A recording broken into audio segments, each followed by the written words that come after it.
एक एक करके करो। अंजलि की शादी कर ससुराल पहुंचने के साथ ही उसकी सास के हुक्म शुरू हो जाते हैं। हो गई शादी, बस मौज खत्म। कल से जल्दी उठकर काम पर लग जाना है।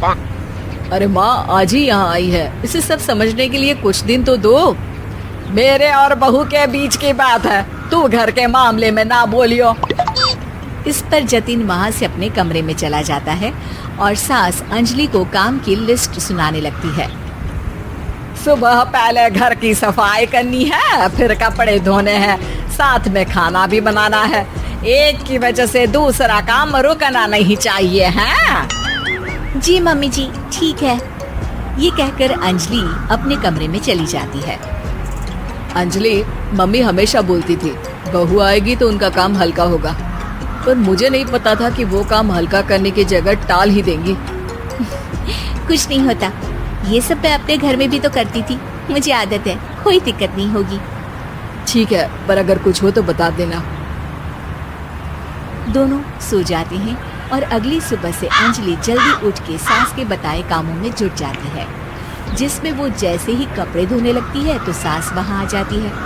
अरे सुनो, ये कपड़े ऐसे नहीं धुलेंगे, सबको डिवाइड कर फिर एक एक करके अलग अलग धोने हैं।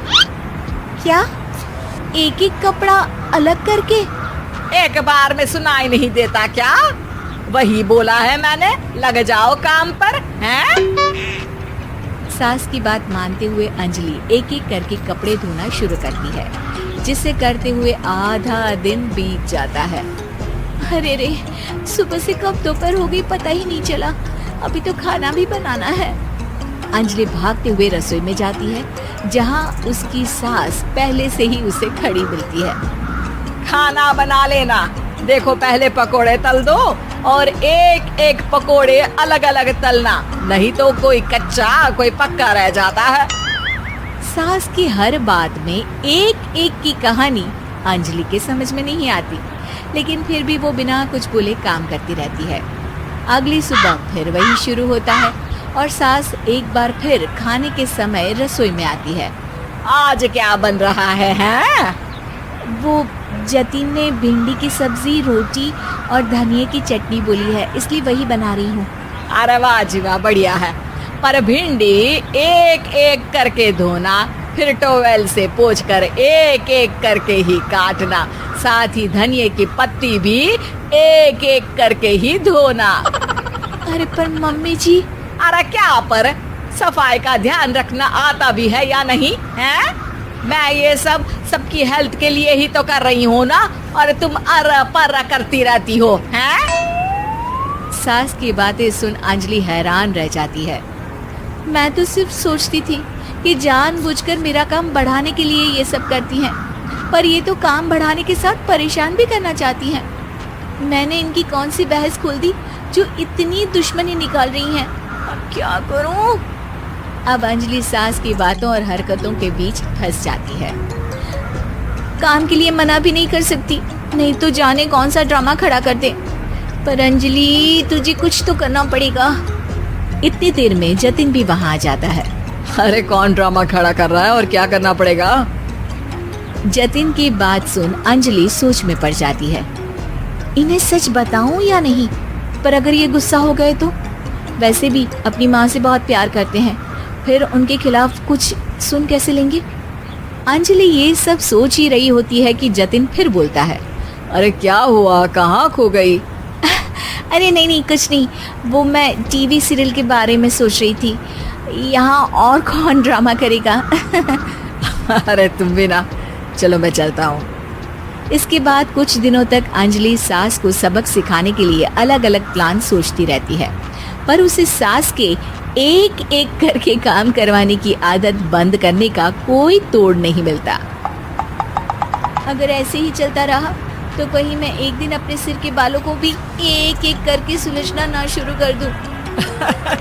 पगली हो गई है क्या? अकेले में क्या बड़बड़ किए जा रही हो?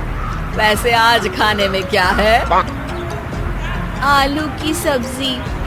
तो फिर आलू को अच्छे से काट कर उसके कटे हुए कपड़ों को एक एक करके ही धोना है। बिल्कुल, इसे कैसे भूल सकती हूँ। मेरे जी का जंजाल। अरे बातें कम काम ज्यादा है। अंजलि एक बार फिर सास के कहे अनुसार काम करने लग जाती है, जिसमें सब्जी बनाते हुए उसके दिमाग में एक आइडिया आता है और वो सास को आवाज लगाती है, मम्मी जी सुनिए जरा इधर तो आना। अंजलि की आवाज सुन सास रसोई में आती है। अरे क्या हुआ, क्यों गला फाड़ कर चिल्ला रही हो? कुछ नहीं, वो सुबह कपड़े धोने की जल्दी में नहाई नहीं थी और अब शाम की पूजा भी करनी है, तो आप जरा सब्जी देख लीजिए ना, तब तक मैं नहा कर आती हूँ। अंजलि सास को रसोई में छोड़कर नहाने चली जाती है। इसी तरह देखते देखते 4 घंटे बीत जाते हैं, लेकिन अंजलि बाथरूम से बाहर ही नहीं निकलती, जिसे देख सास उसे आवाज लगाती है। अरे बाथरूम में ही समाधि लगा ली क्या? यहाँ सब्जी बनकर ठंडी भी हो गई और अभी तक तेरा नहाना खत्म नहीं हुआ। मम्मी जी जैसे आप कहती हैं ना, मैं वैसे ही एक एक करके अपने बाल शैम्पू कर रही हूँ। तो अभी 3 घंटे और लगेंगे, तब तक काम और जतिन को खाना सर्व करना आप संभाल लेना। इस तरह अपने नहले पर बहू का दहला देख सास शॉक्ड रह जाती है, जिसके बाद से घर में एक एक करके करने का आलाप बंद हो जाता है।